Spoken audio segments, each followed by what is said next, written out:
At 71, Gus Williams died a tragic death after a prolonged 5-year health battle.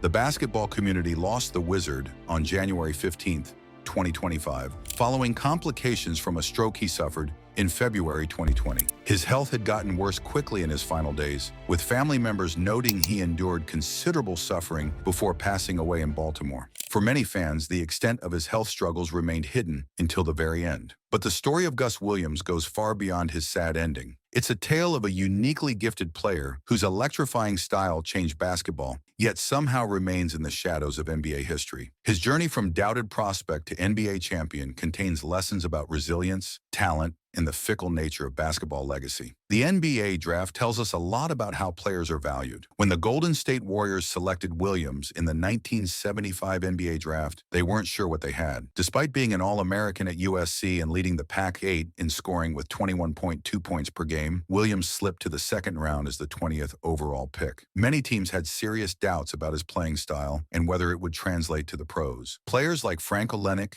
Bob Bigelow, and Kevin Grevey were chosen ahead of him. Even the Warriors, the team that eventually drafted him, displayed hesitation. They used their first-round pick on Joe Bryant, father of Kobe Bryant, before taking a chance on Williams later. The Warriors' general manager Dick Vertlieb later admitted, "We got awfully lucky getting him in the second round." Vertlieb believed Williams never got to show his true potential in college because he wasn't in the right system. Other prominent teams also passed on Williams. The legendary Red Auerbach of the Boston Celtics considered signing the young guard, but instead chose veteran Dave Bing. Auerbach reportedly said, "Once you sign a Dave Bing, you don't need a Gus Williams." In retrospect, this would prove to be a significant missed opportunity for the storied franchise. Even more telling, Jerry West of the Lakers reportedly doubted Williams would last more than 2 years in the league. This from a man known for his talent evaluation skills. Why all the skepticism? It was his speed and style of play. Williams played with what teammates called blinding speed in an era when NBA offenses were more structured and predicated on half-court execution. As Vertlieb put it, Gus has blinding speed, but most systems are not geared for that kind of speed. Most teams just run a different style. Williams was described as a dynamic score-first point guard at a time that kind of player wasn't a regularity in the professional game. Today, this style dominates the NBA, but in the mid-1970s, it raised questions about adaptability. Wally Walker, his future teammate in Seattle, vividly recalled Williams' unique abilities. He was lightning quick and fast, both, and he was a one-man fast break. He got the ball, and he weaved through traffic. He was just so fast. Vertlieb recognized something special,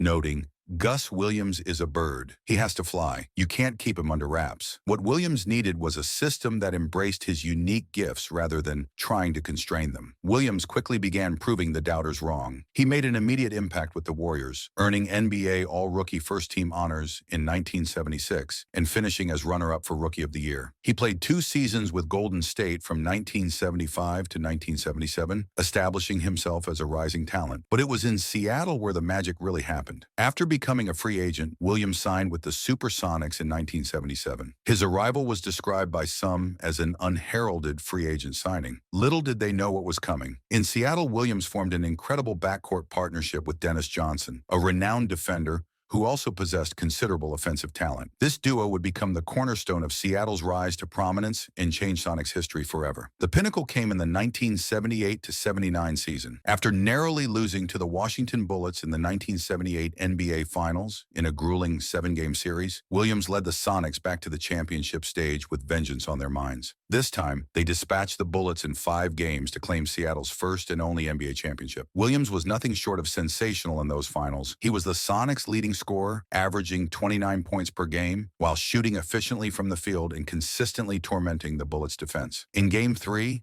he scored 31 points. In Game 4, he poured in 36 points to push Seattle to the brink of the title. In the decisive Game 5, he added 23 points to seal the championship. Throughout the 1979 playoffs, he averaged a remarkable 26.7 points per game, significantly elevating his play when the stakes were highest. This playoff performance cemented his reputation as a clutch performer who thrived under pressure. The championship solidified Williams' place among the league's elite guards, but his success wasn't limited to team achievement. achievements. His individual brilliance earned him significant recognition during his prime years with the Sonics. He was selected as an NBA All-Star twice in 1982 and 1983. In 1982, he received the prestigious honor of being named to the All-NBA First Team, a testament to his status as one of the league's elite players. This followed an All-NBA Second Team selection in 1980. These accolades firmly established him as one of the premier guards of his era, but then came a decision that would impact how history remembers him. During the 1980-81 season, Williams sat out the entire year due to a contract dispute with the Supersonics management. In an era where player empowerment was far less prevalent than today, this was a bold move that demonstrated his belief in his own value. His absence spoke volumes about his importance to the team. The Sonics, who had won 56 games in the 1979-80 season with Williams leading the charge, saw their win total plummet to just 34 in 1980 to 81 without him. This stark decline served as an undeniable demonstration of his immense value to the franchise. When he returned for the 1981-82 season, Williams was better than ever. His comeback was nothing short of spectacular. He averaged a career-high 23.4 points per game, along with 6.9 assists and 2.2 steals, leading the league in minutes played per game. His outstanding performance earned him the NBA Comeback Player of the Year award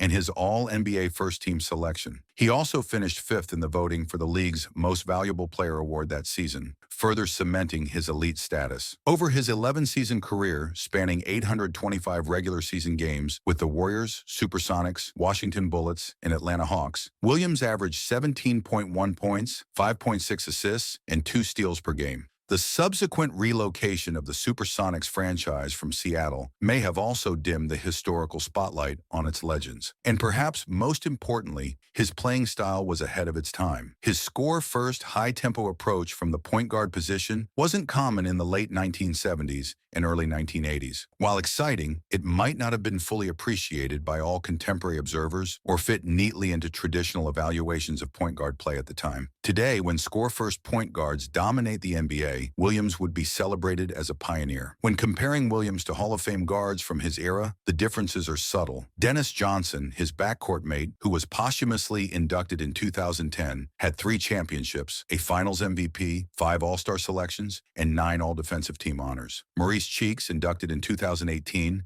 had 4 All-Star appearances and 5 All-Defensive Team selections. Sidney Moncrief had 5 All-Star nods and was a 2-time Defensive Player of the Year. Williams had the championship pedigree and offensive brilliance, but perhaps lacked the defensive accolades and sustained All-Star appearances of his contemporaries. Still, at his peak, he was certainly viewed as a player of significant league-wide impact, garnering MVP votes alongside these celebrated peers. In his final years, Williams faced his toughest opponent off the court. After suffering a stroke in February 2020, his health gradually deteriorated, requiring a move to an assisted care facility in Baltimore. The 5-year span between the initial stroke and his passing underscores the severity and protracted nature of his health challenges. During this difficult time, the basketball community stepped up. The Sonics Legends Fund, established to help former players with medical needs, provided support for Williams and his family as medical bills mounted. This involvement speaks to the enduring bonds forged during his years in Seattle and also sheds light on a broader issue: the financial and medical vulnerabilities that even celebrated former professional athletes can face post-retirement. He passed away surrounded by family,